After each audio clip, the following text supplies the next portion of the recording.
சில பேருக்கு வந்துட்டு இந்த தானம் பண்றதுல பெரிய குழப்பம். கோவிலுக்குள்ள போறப்ப பண்றதா, கோவில்ல இருந்து வர்றப்ப பண்றதா அப்படின்னு குழப்பத்துல நீங்க எந்த தானமுமே பண்ணாதீங்க. அப்படி பண்ணனாலும் அதுல பலன் இல்லை. இந்த தானத்தை பண்ணா எனக்கு இந்த பலன் வரும்னு நினைச்சு பண்ணீங்கன்னா அதுவே பெரிய குற்றமாகும். எந்த ஒரு பலனையும் எதிர்பாராமல் நீங்கள் செய்கின்ற உதவி, அது கோயிலுக்குள்ள போறப்பையா இருந்தாலும் சரி, கோயிலை விட்டு வெளியே வர்றப்பையா இருந்தாலும் சரி, இயலாதவர்களுக்கு நீங்கள் செய்கின்ற உதவிக்கு பலன் இருக்கும். ஆனா இந்த தர்மத்தை செய்யறதுனால எனக்கு நிறைய புண்ணியங்கள் சேரும் அப்படின்னு நினைச்சுக்கிட்டு நீங்க தர்மம் பண்ணீங்கன்னா அதோட விட்டுட்டு வந்துருங்க. அது உங்களை எப்பவுமே பின்தொடர்ந்து வராது அப்படிங்கறத தெரிஞ்சுக்க. அதனால நீங்க மனசு குழப்பத்துல தான தர்மம் செய்ய வேண்டாம். இன்னும் சொல்ல போனா புற தூய்மை ரொம்ப முக்கியம். கோவிலுக்கு போறதுக்கு முன்னாடி பச்சை தண்ணியில குளிச்சுட்டு போறது, உடலை வந்துட்டு வெப்பத்தை சமநிலைப்படுத்திட்டு கோயிலுக்குள்ள போறது அங்க இருக்கக்கூடிய நேர்மறை ஆற்றல்களை உணரச் செய்யும். அதனாலதான் பாத்தீங்கன்னா அப்படி இல்லாம எங்கேயாச்சும் போயிட்டு வந்தா கூட கை கால் அலம்பிட்டுனாச்சு கோயிலுக்குள்ள போங்க அப்படின்னு சொல்றதோட தாற்பயம்.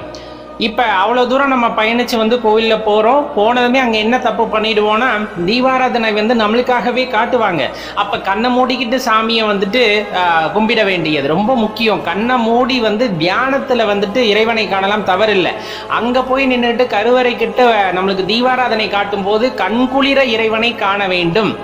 அதுதான் அந்த இடத்துல நம்ம பண்ற பெரிய தப்பு. அப்ப கண்ணை மூடி கையை மேல தூக்கி சாமி கும்பிடுறது ரொம்பவே விசித்திரமான விஷயம். அந்த தவறை எப்போதுமே பண்ணாதீங்க அப்படின்னு தான் சொல்லிக்கிறோம். கோவிலை எக்காரணத்தை கொண்டும் அசுத்தம் பண்ணக்கூடாது. கோவிலை வேகமா சுத்தி வரக்கூடாது. ஒன்றும் அவ்வளவு அவசரம் இல்லை.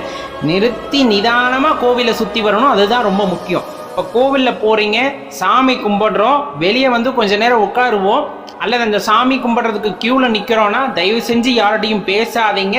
அந்த இறைவனோட மந்திரத்தை மட்டும் உச்சரிச்சுக்கிட்டே இருங்க.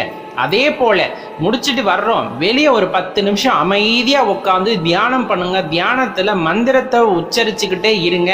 கண்டிப்பாக அந்த கோவிலில் இருக்கக்கூடிய நேர்மறை ஆற்றல்கள் எல்லாம் உங்களை சேரும். நம்ம வீட்டில் செய்கிற தியானத்தோட பலனை விட கோவிலில் உட்காந்து இறைவன் சன்னதியில் நீங்கள் செய்கின்ற தியானத்திற்கு பலன் அதிகம். அதுலேயும் ஒரு சில கோவில்களில் அரச மரம் இருக்கு.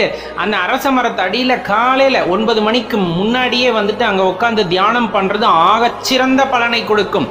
சாதாரணமாக நினைச்சிடாதீங்க. அரச மரம் காலையில் 9 வரலும் தியானம் செய்வதற்கோ அல்லது வலம் வருவதற்கோ உகந்தது. அதற்கு மேலே வலம் வரக்கூடாது அப்படின்னு சொல்லுவாங்க. அந்த நேரத்தில் நீங்கள் அமைதியாக உட்காந்து தியானம் செய்கிறது அப்படியே தியானம் பலித்தமாகும். அதே போல் அந்த நேரத்தில் மந்திர உச்சரிக்கிறது உங்களுக்கு பெரிய பலனை உண்டாக்கும். அதில் எந்த மாற்று கருத்தும் கொள்ள வேண்டாம்.